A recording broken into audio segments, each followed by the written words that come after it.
i7 ગુજરાતનો અવાજ। નમસ્કાર દર્શક મિત્રો, i7 ન્યૂઝ ગુજરાતીની સાથે હું છું આપની સાથે પાયલ બામભણિયા। તો જોઈએ આજના મહત્વના સમાચાર। સંખેડાના ધમોલીમાં સિંહ ગર્જના સાથે રેતી માફિયાઓ સામે ગ્રામજનોની જનતા રેડ કરી છોટાઉદેપુર જિલ્લાની જીવાદોરી સમાન ઓરસંગ નદીમાંથી રેતી ખનન કરનાર માફિયાઓ દ્વારા રાત દિવસ નદીમાંથી રેતી ઉલેચવાનું કામ કરી રહ્યા છે, જે શંકાસ્પદ રીતે ખનન થતું હોવાથી ગ્રામજનોમાં ભારે રોષ જોવા મળ્યો હતો।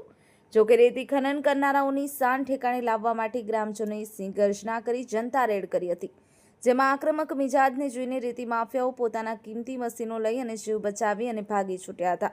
આશ્ચર્યની વાત તો એ છે કે ગ્રામજનોએ ખાણ ખનિજ વિભાગના અધિકારીઓને વારંવાર ટેલિફોનિક જાણ કરી હોવા છતાં કલાકો સુધી કોઈ પણ અધિકારી સ્થળ પર ફરક્યું ન હતું।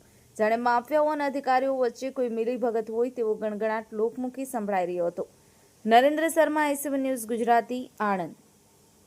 અમારા નદીની અંદર ખનીજ ચોરી થવાના કારણે અમારે ગ્રામજનોએ ભેગું થવું પડ્યું। ભેગા થઈને અમે ચિરાગ સાહેબ છે, સોલંકી સાહેબ છે, પછી જે હમણાં જે અત્યારે હાલ 2-3 દિવસ પહેલાં હમણાં નિમણૂક થયા છે એ આપણે એમના નીલકંઠ સાહેબ છે, એમને વારંવાર ફોન કરવા છતાં બી એ આવવા તૈયાર નથી। અત્યારે નદીની અંદર જે રેતી જે ચોરાઈ રહી છે, મારા ઘરની કે મારા ગામજનોની કોઈની ચોરાઈ નથી રહી, સરકારની છે। તો સરકારના હિત અમે એમને સાહ સહકાર આપવા માટે તૈયાર છે, પણ એમને આવવાની આગળ ફરજ છે અને એ ફરજ બી એ લોકો નિભાવવા માટે તૈયાર નથી। તો તપાસ એમની પર બી થવી જોઈએ। ના આવવાનું કારણ તમે આપો।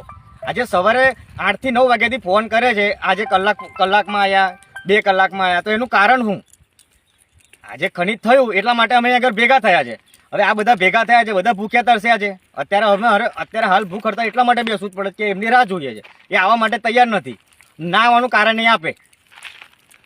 આગળની શું છે વિચાર તમારા સાહેબ? ન આવે તો વિચારમાં એવું છે કે ભાઈ જે ગામની અંદર જે ગામની ભાગોળમાં જે ખનીજ છે એ ચોરી થવું જોઈએ નહીં। જેની લગતી જેને લઈ જાવતી એ કરે, એનો આપણે કોઈ વાંધો વિરોધ નથી, પણ તમે ચોરી ના કરી શકો ભાઈ, ગમે તે હોય ચોરી ના કરી શકો।